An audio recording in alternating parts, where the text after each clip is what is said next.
Hey folks, welcome to another magnificent episode in the month of November dedicated to the veterans, dedicated to those who've made and paid the ultimate sacrifice for the sake of our nation. Before we get started though, if you haven't subscribed to the podcast and it's your first time listening, do so right now. I promise you, you will not regret it. Great content all month long. Sunday through Friday, every single day, 2 p.m. Eastern Standard Time. You get to hear from another veteran for the entire month of November. Use Saturday to spend time with your family. Use the Sabbath, the day that God rested, to enjoy your family and get away from podcasts and social media. And do what I do. I sign off every Friday for the Sabbath. And when I come back on Sunday, I hope the world hasn't burnt, and luckily so far the world has not burnt, so we're all good. But joining me today, Vince Scott, the founder of CyberSec GRU. Vince, welcome to the podcast. Thank you for your service, and thank you for agreeing to come on. Thanks for having me. I really appreciate being here. Well, I'm really excited to have you on the podcast because I think there's a lot to talk about. But before we kind of get started, tell us a little bit about your military career. What'd you do? How long you were enlisted for, and so forth. Well, I was one of them. I went to the U.S. Naval Academy, graduated in 1989, retired in 2010 after 21 years of service. I was initially a surface warfare officer, so a shipboard engineer on a Knox-class frigate and then a cruiser. And then I fell into the clutches of the National Security Agency and spent the balance of my career as a Navy cryptologist.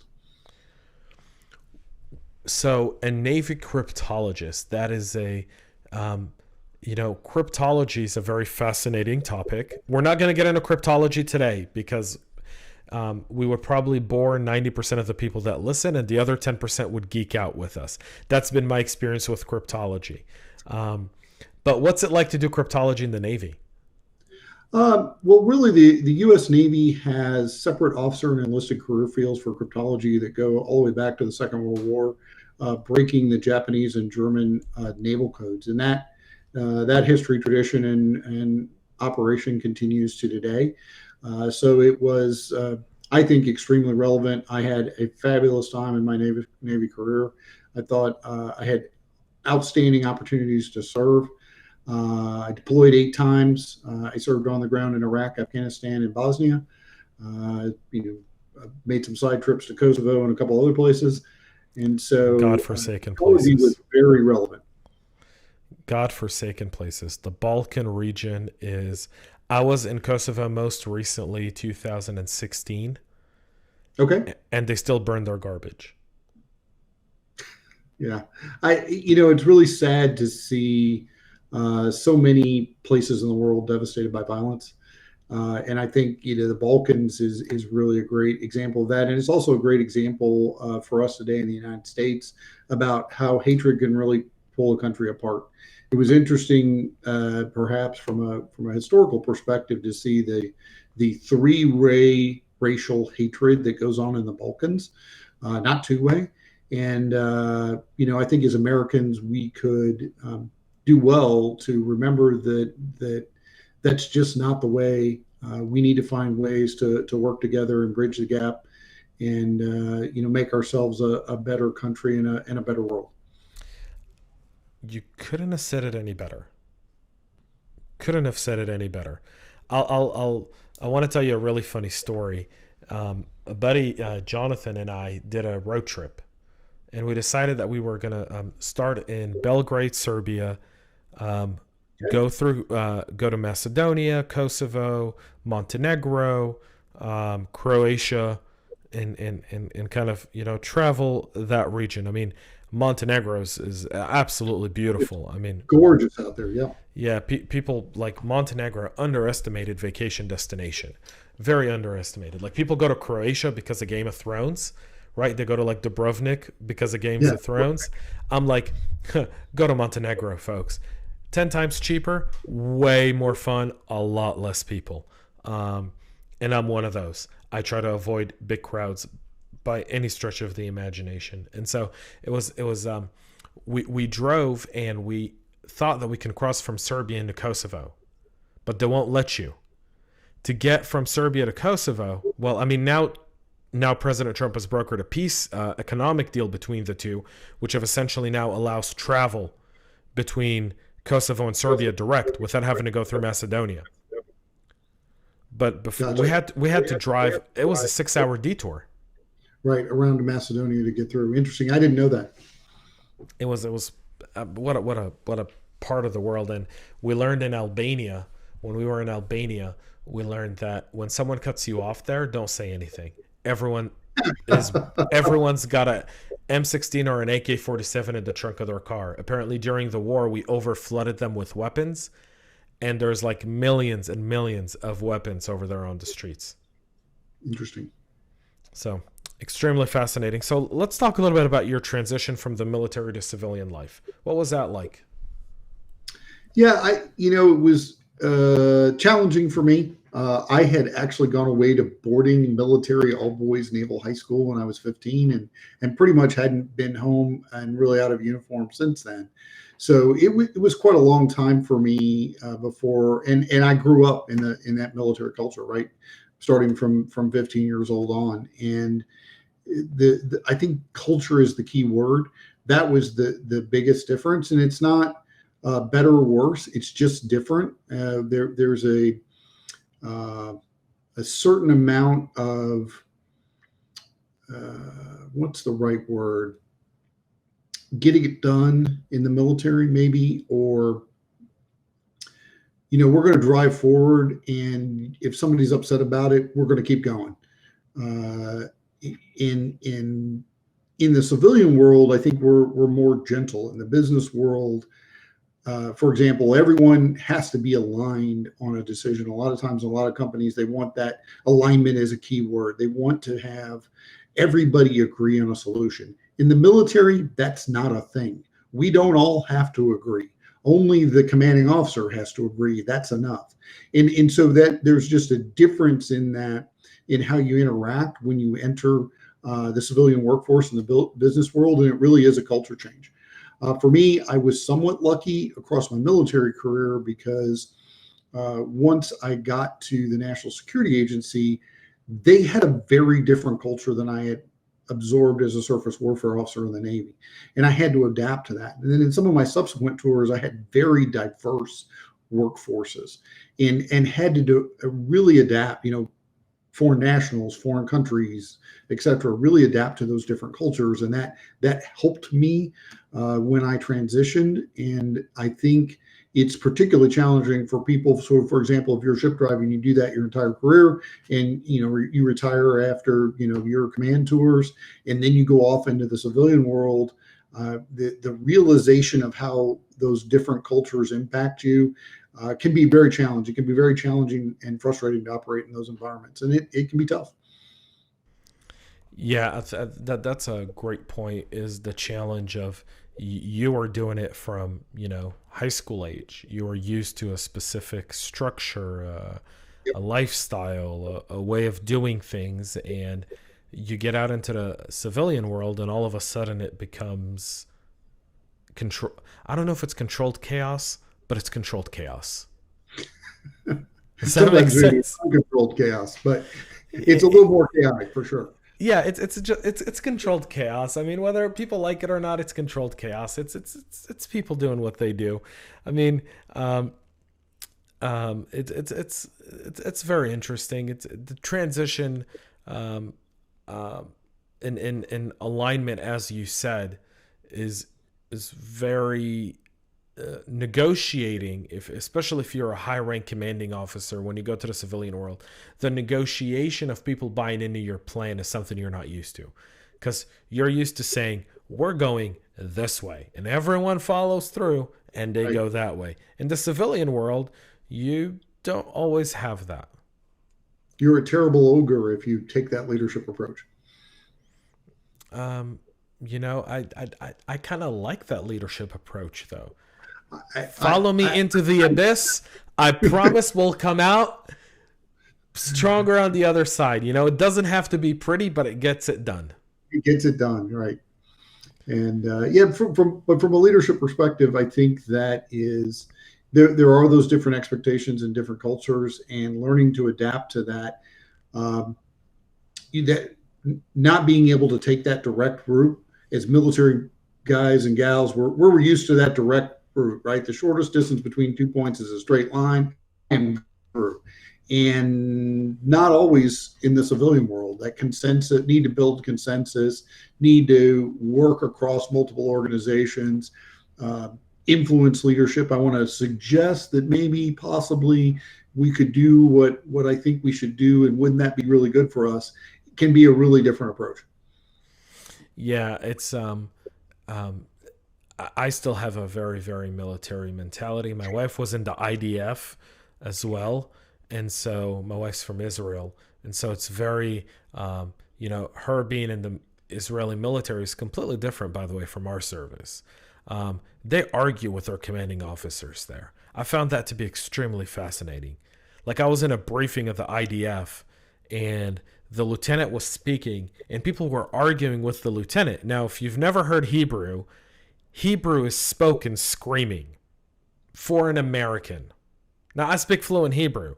When people hear me speak Hebrew, they laugh. They go, "Why are you mad?" And I'm like, "I'm not mad." They're like, "No, no, no, but you were talking." I'm like, "That's Hebrew. That's cultural." Right? It's like speaking Arabic. Like when you speak Arabic to a Syrian, you're speaking at a higher volume than you are when you're speaking to an Emirati who's at a lower volume. Emiratis are very low key people. Syrians, on the other end, very like passionate people. And so Arabic is even spoken different. Not only is the accent different, but the way you speak is completely different. Different cultures, and that's a great point about different militaries have different cultures. And I think we find the same thing in the United States, where the different military services have different cultures. And in many cases, the branches within those cultures uh, have significant differences in their approach and the way they get business done. Yeah, you're absolutely right.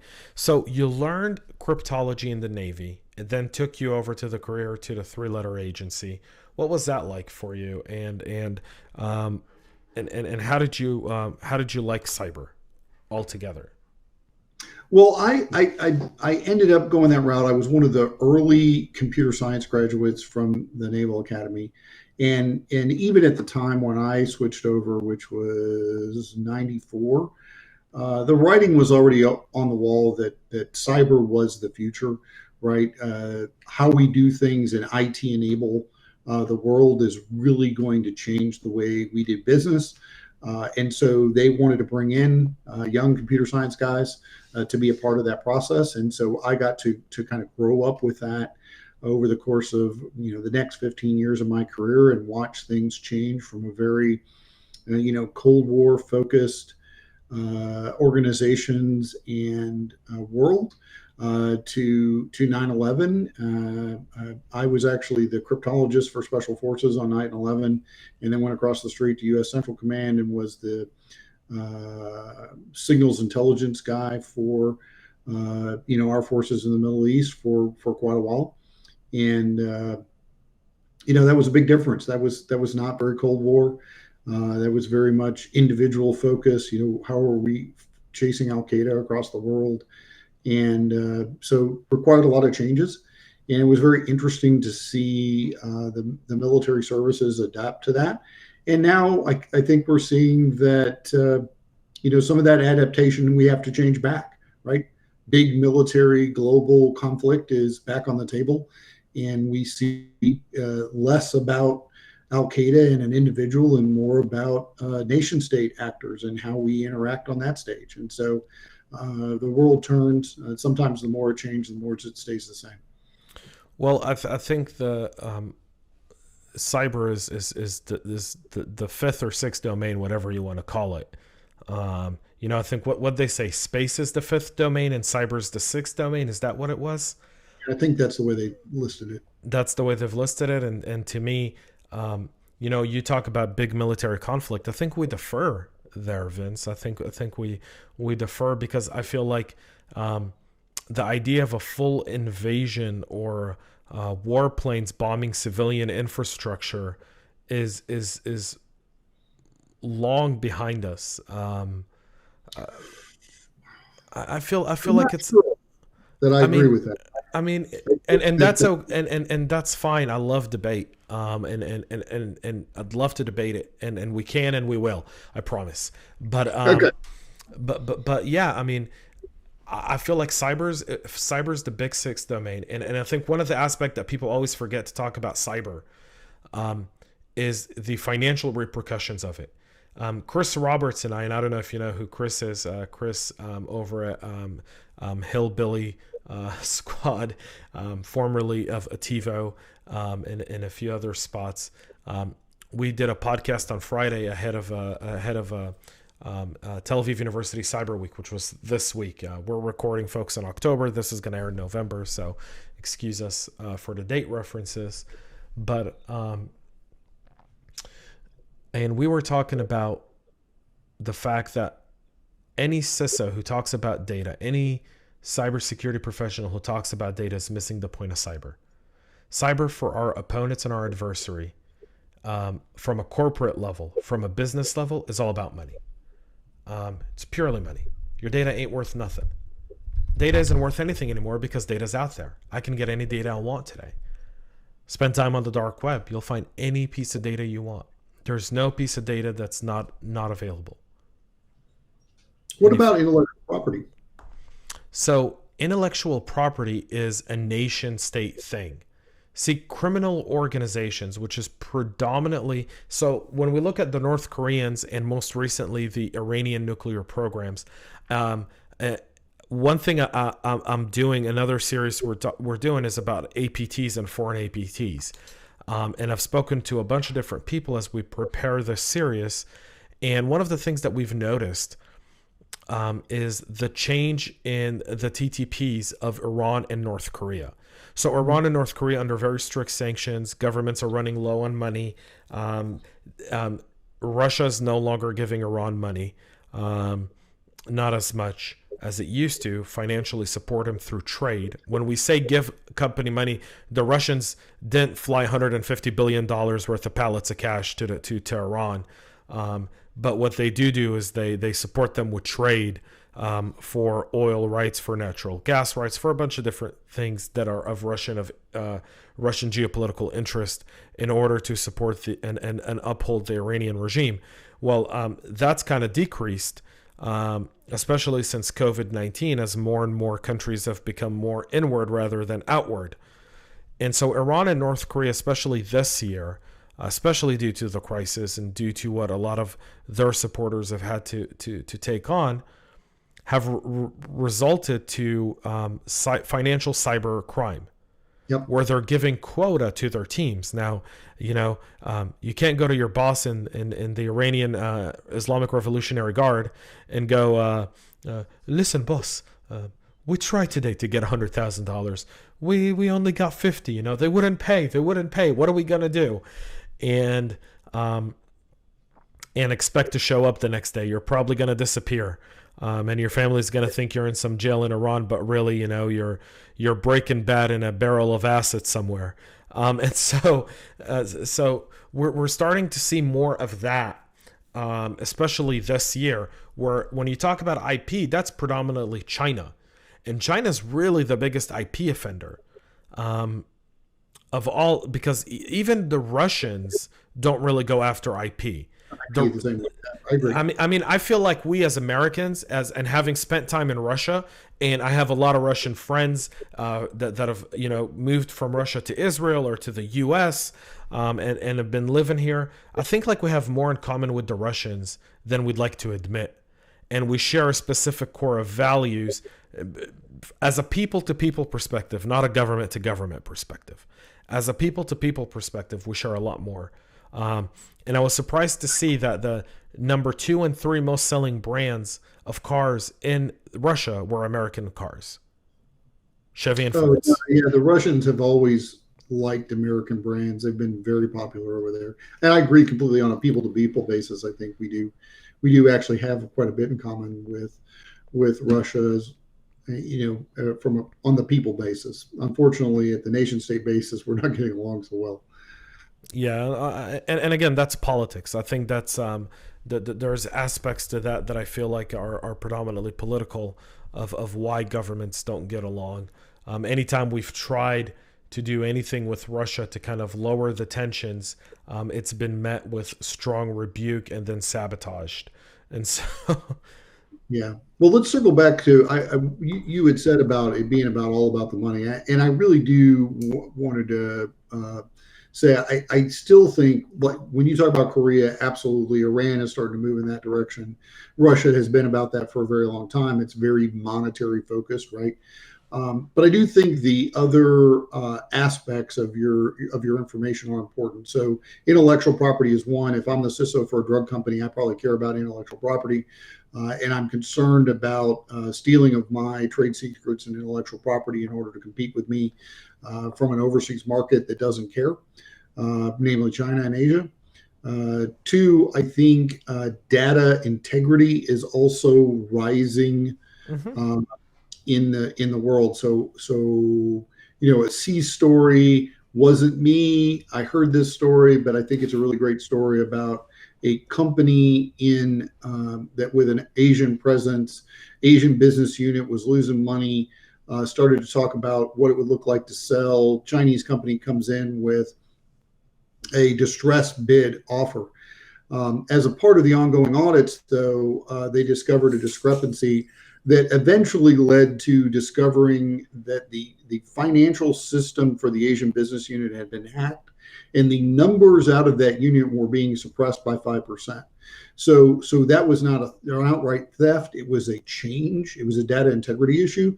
And that 5% was the difference between that business unit winning and losing. And then guess what? You get a distressed offer. Hey, we'll take it off your hands, understanding that that business unit is really making more money than you think it is.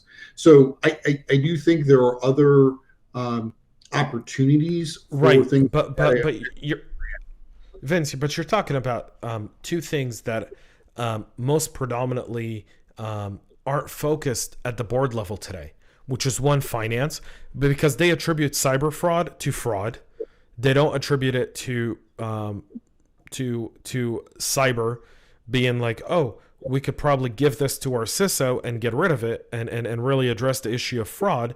They predominantly still keep it under the office of the CFO or chief risk officer or even the general counsel, and that's where they keep fraud, which I think is something I've been preaching for the last year. Get fraud under the CISO's office, and I think that gives the CISO a little bit more leverage. Because what ends up happening is in a lot of organizations, if it's the office of the CFO or the general counsel, they end up having to go down to the cyber team and go, hey, we need all these logs. So might as well keep it there and let them handle it. Well, or they don't go ask, right? I certainly have run across that issue where the fraud departments of financial institutions are stuck in the 1980s with their fraud processes, and their inability to engage with the CISO in the modern context and look at this from a cyber-enabled fraud is a real problem. Yeah. Kind of staying on that topic. So you've founded your own company. You've become an entrepreneur. What's driven you to entrepreneurship?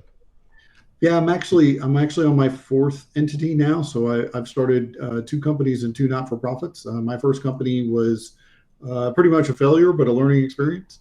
I've started two not-for-profits. I would call one a failure and one a success. I actually started a not-for-profit to raise money and pull the city together for the commissioning of USS Cincinnati when I Uh-huh. lived there. And that was a lot of fun, and we did some great work, and I think we did some great stuff for the crew. And then my most recent entrepreneurial venture is Defense Cybersecurity Group, where I'm focused on the new Defense Industrial Base (DoD) cyber standards and the requirements for them to be audited, which means companies that haven't been serious about this for a very long time are now really going to have to get serious about it. Audits are coming. You have to have a program. And there's unfortunately, a lot of defense industrial base companies out there that don't.